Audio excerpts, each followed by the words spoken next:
This is my super late reaction sa pagkapanalo ni Bea Windorski as Miss Universe Philippines 2026 bilang isang pageant fan. As for my reaction, na hindi nagkamali talaga ang Miss Universe Philippines for choosing Bea as our representative for Miss Universe 2026 kasi gaganapin ito sa Puerto Rico and she is the best prototype na ipapadala ng Pilipinas kasi yung tindig niya, the height, yung kanyang eloquence, yung experience, tapos yung pasarela. Kumbaga, total package talaga siya na gustong-gusto ng panlasa ng mga Latina. Before we begin, let's take a look sa Miss Universe Philippines 2026 stage. Napakaganda, amazing, tapos kung hindi ako nagkakamali, yung concept na yan ay inihalin tulad doon sa City Hall ng Bacolod City, kung hindi ako nagkakamali, pati yung exterior, yung park niya. So, yun yung ginawa nila na parang nasa Bacolod City ka.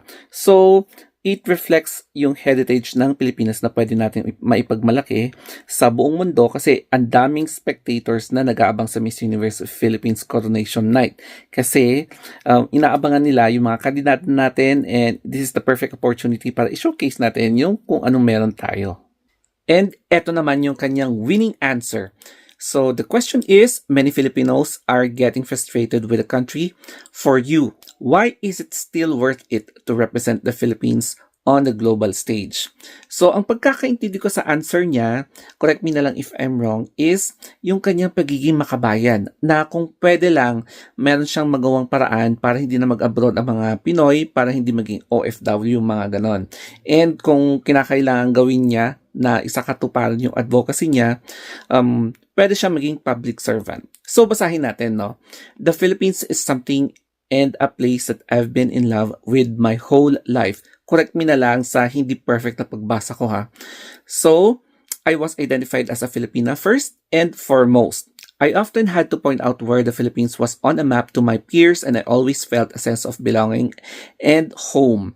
So I chose to pack my life into balikbayan boxes and suitcases because I believe in the limitless potential of the Filipino people and in the need to create local opportunities here so that people don't have to go abroad and be separated from their families in order to survive and thrive. So if I were given the title of Miss Universe Philippines, I promise to be a public servant for all.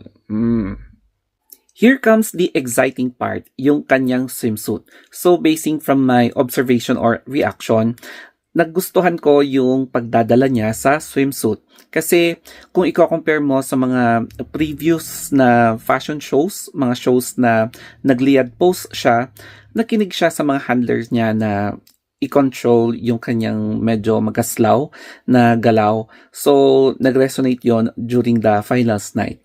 Tapos, alam natin na nag-practice talaga siya, nag-training talaga siya ng maigi, and kahit na alam natin na malinis at pulido, gusto pa rin niyang matuto kung ano pa yung mga pagkukulang niya.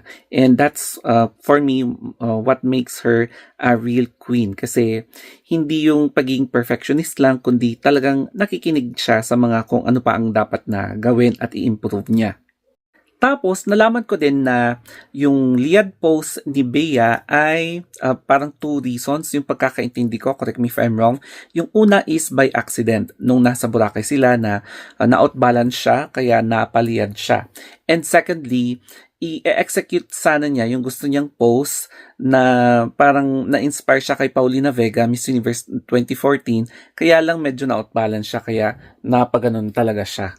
Sa reaction ko naman, during the gown competition or evening gown, ipinamalas ulit ni Bea yung kanyang lead pose. Pero this time, mas malinis yung pagkaka-execute niya ng lead pose since nasa evening gown competition na. Tapos, mas pulido, may changes talaga, no, from sa prelims or sa mga previous na shows wherein kitang-kita mo talaga na mas finesse or mas malinis siyang kumilos, mas smooth yung pasarela niya, hindi siya masyadong magaslaw, especially sa evening gown. That's what makes her look so expensive. So yes, nagustuhan ko at nagandahan ako sa performance niya sa gown. Sa communication naman, walang problema kay Bea Windorski kasi lumaki siya sa US, so English yung mother tongue niya. Tapos may Tagalog din nakakaintindi or even Ilocano kasi La Union yung heritage niya, no, or yung roots ng nanay niya. So correct me na lang if I'm wrong dito. Tapos, since lumaki siya sa US, syempre familiar din siya sa mga ibang languages.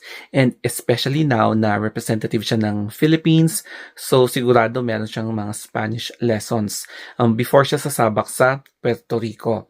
And wala naman tayong nakikitang problema sa communication skills niya kasi napaka-eloquent niya, tapos straight to the point, tapos every yung mga answer niya may hugot talaga. And lastly, talagang I'm happy na MUPH made or did the right choice by choosing Bea as the rightful candidate.